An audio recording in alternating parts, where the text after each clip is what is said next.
How's it going, YouTube, EDC and knife community? The Roving Ronin here, and welcome to episode number 16. All right, guys, just getting over a cold. You can probably hear it in my voice. And on today's episode, I thought we'd do an update and cover some knife news. I'm gonna go over the 5 most carried EDC knives that I've been using over the past, I want to say about 3 months since we did the last one, but there's been a few changes based on additions to the collection. Well, before we get to that, you're probably thinking to yourself also, as I said, top 5, you only see 4 cases here. Unfortunately, one of them is one that I've just been carrying so long. I actually think I bought it secondhand, but yeah, I carry it so often I just do not have the box for it. All right, just want to move on to some knife news because it's been a very good and, you know, in other ways, very sad week in the knife world. The sad news I'm referring to, those of you who are fans of Hogue knives, USA-made knives, which Hogue is one of the leaders in. Founder and owner of the company, Aaron Hogue, was killed last Sunday in a plane crash. He was part of a championship air race near Reno, Nevada. Now, he was a very long-time private, very highly experienced pilot, so it's even sadder, you know, when that happens. And look, it's sad when it happens to anyone, but, you know, those of us in the EDC world who, you know, come to know Hogue knives, what they offer, it's a loss.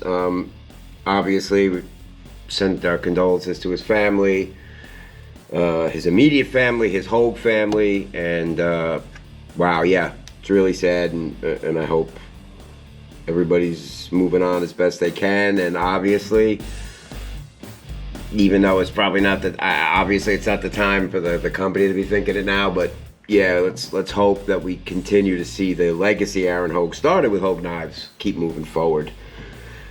All right, on to some other really interesting news. This is one, there's a ton of news, you know, I'm sort of just like filtering through the ones I think are relevant, but big one from Kaiser. It's been a good year for Kaiser. They've done a lot of new models. They're doing a lot of work with a lot of good collaborations, and there's a lot of knife companies out there who kind of really made their mark like that. One of my favorite, Zero Tolerance, you know, just teamed up with the top names in the knife industry, started making great collaborations, and that's sort of what put them on the map. Kaiser's kind of getting into that a bit. And here's a really interesting one. Rather than going out and trying to find somebody who's got some really innovative work with, you know, new steels and Damasteel, they went out and decided to go work with a company called Rafir Nobel. And it's a company that's known for bringing really interesting materials, and it's really going to be a change to the overall body construction, the scale materials. It makes sense for them. I mean, Rafir's known for making hardworking knives themselves. They're going to have some, they're actually a Danish company. Excuse me, I think I said Swiss in the beginning, but they do Damascus and carbon fiber stuff themselves, but it's their method of doing it and their bronze meshing. It's really great stuff. There's going to be, I believe they announced 5 models initially that they're going to be working with, so they'll be like Rafir Kaisers.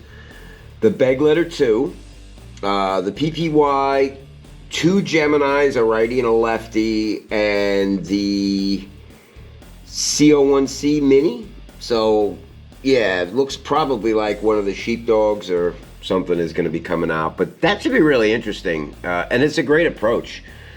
You think of how many companies out there are when they do like a big shift or work with another collaborator, you'll see a shift a lot of times just in the knife steel. Not so much that much concentration being put onto the handle materials. So that's really great. You know, I like that. I like to see companies like Kaiser, successful companies like Kaiser especially, still trying to think outside the box, instead of trying to follow a set pattern. Bravo, hats off to Kaiser for that. Another one that jumped out at me, for those of you who are fixed blade fans, EDC. EDC's sort of trying to slowly, or it seems to me, I mean, obviously I haven't spoken to anybody at EDC, but it seems to me like they're trying to kind of put their toe in the folder market. And there was a knife that they had designed for that market recently, the Pinhote. Hopefully I'm pronouncing that right. It's designed by Shane Adams, and it's very similar to a lot of the fixed blades in the EDC fixed blade family, because it blends elements of that modern and traditional, but it maximizes that rugged outdoor bushcraft kind of thing. It's a friction folder, so it's not a fixed blade, and it's not going to be a traditional locking folder like you might be used to. It's a 3.25 inch blade, I think, overall. Nice Scandi grind on it. Yeah, it was really interesting. I'd really like to get my hands on one. If I do, you have my word, I'll absolutely jump on a review like that. But it's a really interesting one, and you could probably hear it now that you see the stories that I picked to talk about. I'm looking for news like just out of the ordinary stuff. You come across knife news that a big name production manufacturer is doing a sprint run of this knife or a sprint run of that knife. Yeah, that's cool. When there's nothing else going on, that's great news to report. But I lean toward like who's doing something different in the knife world, who's making different choices, who's thinking outside the box. So yeah, it's kind of been a good week for that. Like I said, sort of look toward the future, and a little bit of sadness toward the past. Really quick, just to finish it up, Endura 4 is going to join Spyderco's new K390 series of knives, which is good because they do a lot of different variations with handle materials and things on the K390 series. So it's nice to see the Endura 4 fitting in there. Benchmade, for those of you who aren't familiar, is doing an entirely new line of crooked rivers. They're all outdoor, kind of bushcraft inspired. And also, for those of you who follow We Knife on Instagram, as I do, they're going to have an entirely new fan photo page coming up. When I do get some info on that, I'll make sure to report it here, and also on my Instagram page. Well, that covers it for just the little tidbits of knife news that I picked up on. Now, I'm going to move on to the top 5 most carried EDC knives I've had about over the last 3 months. I know that's a small sample size, and it's also a weird one because since I've started doing reviewing, I've been showing the knife initially when I get when I get it, and doing a quick overview of it. Then I carry it for 2 weeks and do a 2-week carry review. So there's a lot of knives going in and out of my pocket. But, here are the 5 that are my regular rotation over the last 3 months. And, I actually watched the first video I did of my top 5 carried knives, and big changes. But, yeah, that happens. All right, let's start moving some of this stuff so we can actually show the knives. Now, before I get to the actual top 5, I want to give an outright honorable mention to the Civivi Odium. This thing is I carry this thing. It's a beater. Don't get me wrong. You can tell by looking at it. It's been worn, it's cut, it's sliced. It's a Ferrum Forge design, and one of the things I love about Ferrum Forge is those ultra thin flat grinds that they get. Yeah, so I'd be remiss if I did any sort of top 5, top 10, anything, and I did not mention this knife first because it's usually the first one I'm reaching for. So, in the honorable mention category is my Civivi Odium. Okay, number 5 on my list is a knife I've been carrying for a while. It just never really made it out of my rotation. Happens to be the one I do not have the box for. Those of you who follow me on Instagram will notice it was actually my carry for today. It's part of a theme I'm going to be doing later on Instagram. But the knife is my ProTech Mordax. This one was actually a drop collaboration in 20CV. It was pre-owned, not in, not 100% perfect condition when I first got it. A couple of little user dings. I know whoever had it before, it was also a user, but the action on it, the blade, it's again another ferrum forged design. You see the way I lean toward that with that flat grind, and this one's just got so much more presence in the blade geometry. That finger choil, that's just something ferrum forge does. You know, some people call it an exaggerated finger choil. I love ferrum forges for that reason. The blade and the tip control you get on it's amazing, and the action on this thing is just, yeah. I mean, I absolutely love the Malibu, but when I was out looking, this just fit me better. The ferrum forge design, the bigger blade, but this is a regular. I mean, if I had to do a top 5 carried knives of the last couple of years, this one would be on that list. Absolutely great. The 20CV gives me so much edge retention, so it's kind of like a no-brainer one when I'm thinking, what am I going to carry today? I'll often just grab that. Next up is a new addition, and it's one I like to carry just because it's fun. Just because it's like a great showpiece when you meet someone and they want to talk about knives. That's it. And it's the Matthew Christensen designed Wee Thug. And for anybody who's seen one or carried one, it's just a great knife. It looks like about 7 times bigger than it actually is, just because of the presence. Let me try not to get too much light on that. Just because of the presence of that blade. That compound grind, the hollow grind down here, the flat grind in front, and that really big tanto.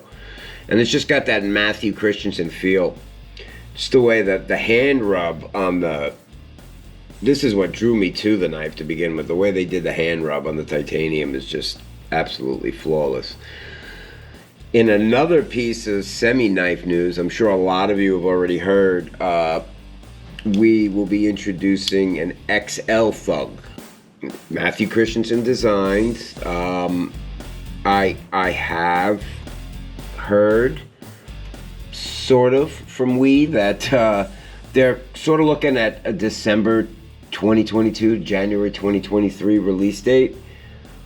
That kind of tells me, when I hear January 2023, that we'll probably be seeing it at SHOT Show, which I hope to be at again this year, and hope to be coming home with one of those. One of the things about the Thug I always think when I'm carrying it is, what a beast this would be if it was larger, if they had a full-size version of it, and they are about to.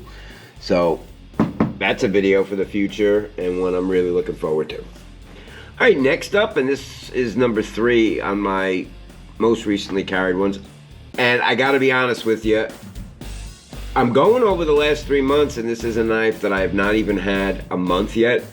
But again, if you guys follow me on Instagram, and if you don't, I am at Bill's EDC _life. You'll know how many times I've like taken pictures of this so far. It's just because it's always in my pocket. I absolutely love this knife. Give it another couple of months, this could be the most carried one, and that is the Vero Engineering Impulse Mini. First of all, Vero did such a great job on these pre-orders. I mean, they told everybody up front they expect it to be really quick. In 2 months max, they expect to be shipping.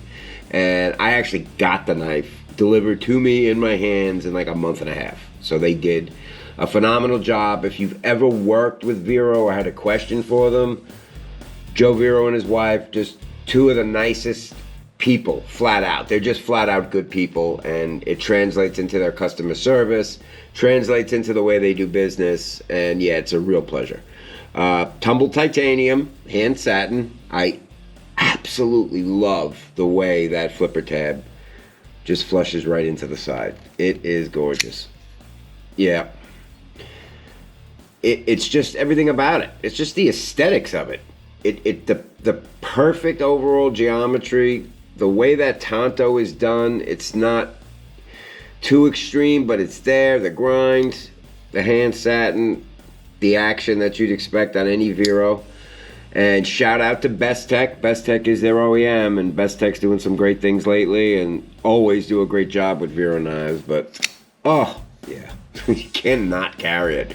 And one of the reasons I carry this is just more for me. It's just a fun knife.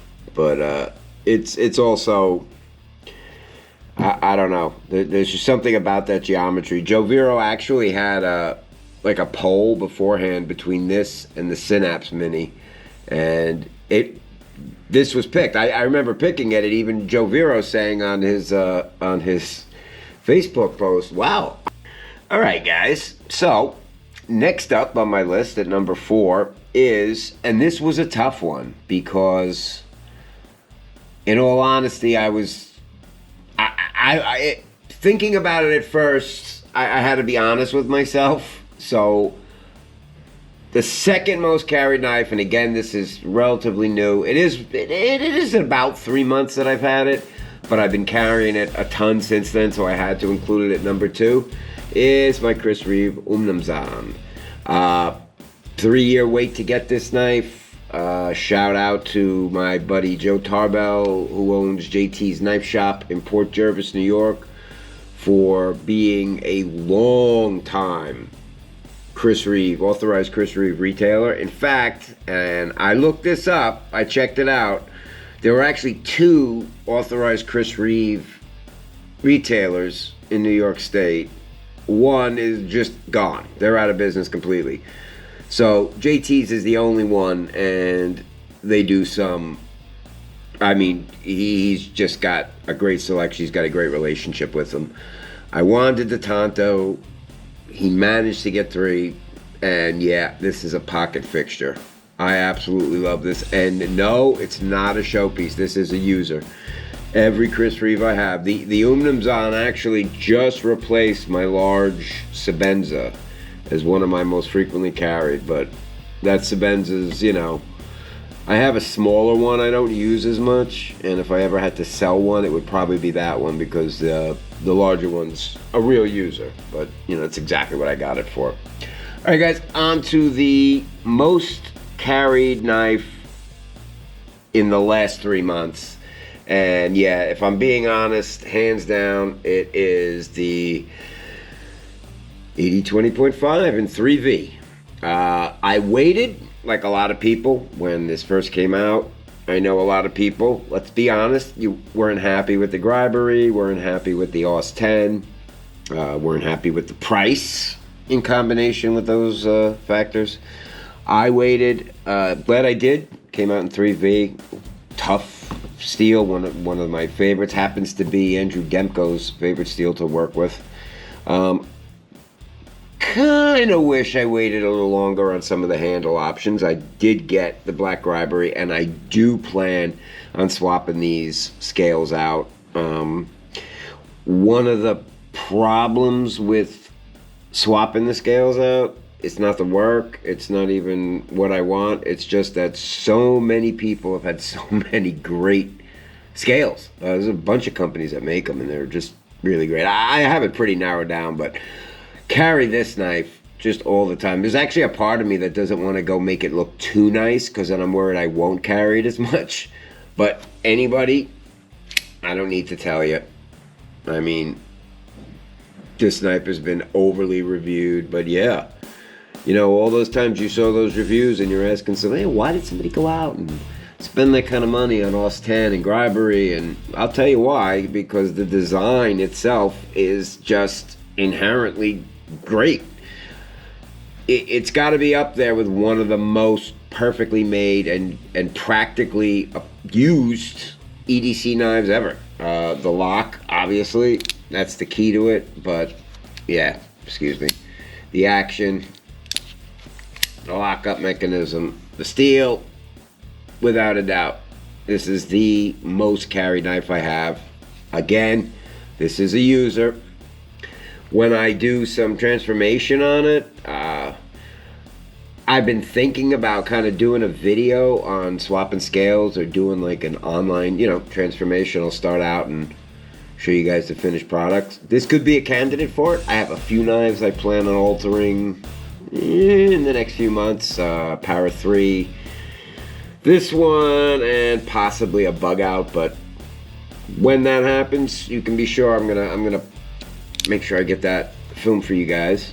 But those are my top 5 most carried EDC knives over the past 3 months, including, don't forget, honorable mention for my Civivi Odium.